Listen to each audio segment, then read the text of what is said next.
The MIDI monitor is used to monitor incoming MIDI events.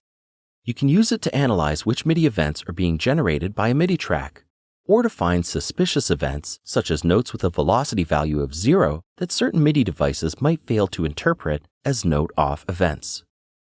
I have a really terrible sounding MIDI track with lots of different kinds of information in it. Let's add the MIDI monitor as an insert. Make sure you do this under MIDI inserts, not normal inserts. The first thing you'll want to do is turn on the MIDI monitor. This is really the Record Events button, but it looks like a power button.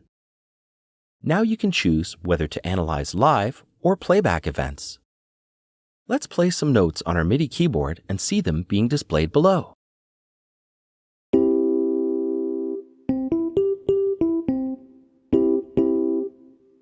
You can turn off live events, and now anything that is not live or not on a track in Cubase is ignored. Now play Cubase and make sure Playback Events is on. Choose which events you wish to view by clicking on its corresponding button.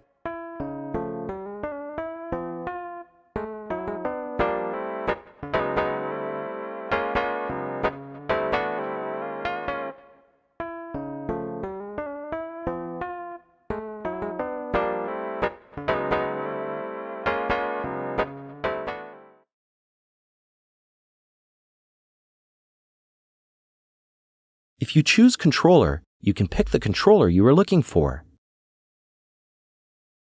If Off is chosen, it will display all controllers.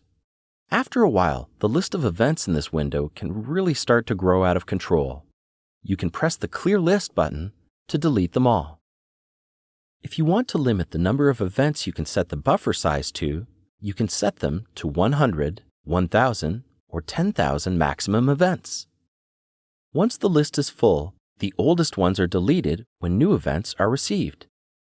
Be careful about setting the buffer to the highest setting, since it can have a negative effect on your computer's performance.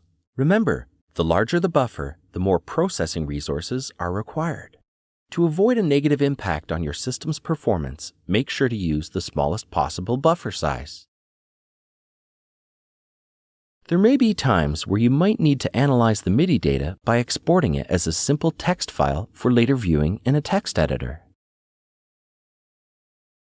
And last but not least, you can use the Presets section to store your MIDI monitor presets. You may want to always look for certain data like foot controller information, and pressing all of the buttons to view it just right can be time-consuming. Just add a preset and speed up your workflow.